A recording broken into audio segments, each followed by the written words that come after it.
making the roadways and sidewalks accessible for all. I'm Jill Horner. This is Comcast Newsmakers. With me is Mayor Jerry Freed of the Township of Montclair. Thanks for being with us. Thanks for having me back again. Let's talk about this concept, because this is a concept that started in Montclair, but it's really taking shape across the state.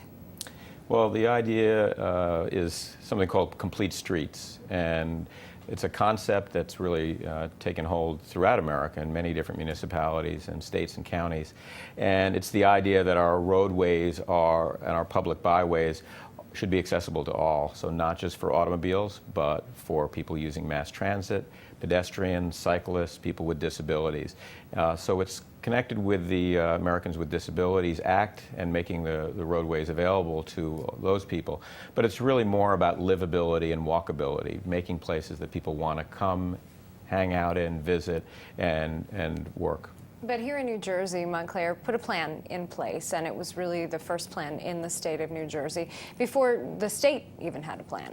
That's right. Montclair developed a complete streets policy, which is sort of a guidelines for developing the roadways in town. So it says things that when you do an intersection or you redo a road, you look at providing facilities so that people can cross the road safely, and that it's basically a policy document. So we adopted one as a local municipality. The state itself adopted a complete streets policy about 3 months later. Since then, about 20 municipalities throughout the state have developed their own policies, and it's really a way to guide the future growth of municipalities in the state.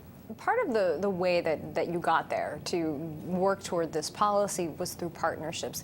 Give us an idea as to how you work to bring government, businesses, and nonprofits together in order to come up with best practices to bring people together so that this could be a more walkable, livable community. Well, it's been, for me, a very inspiring process, and for me, I've been involved in it really for about 10 years.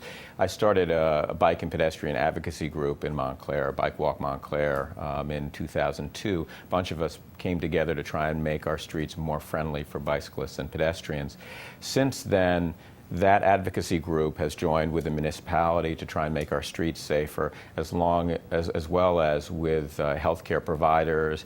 Our local hospital has a foundation that has funded grants for walking clubs in our schools. We've gotten grants for Safe Routes to Schools programs, which help kids be able to get to school, and parents help their kids get to school safely, without just using cars. And the business groups in town, both the Business Improvement District we have in our Central Business District, and then the other groups in our small shopping areas near our train stations, they're all totally on board with this effort, and they've been supporting it through putting in bike racks and developing programs to make people want to walk and bike more, because it's really good for everyone. And it also saves our parking resources for people coming from out of town, so it's actually a good economic development tool, getting people to walk and bike more. You say things like aesthetic improvements and even street festivals can make a difference.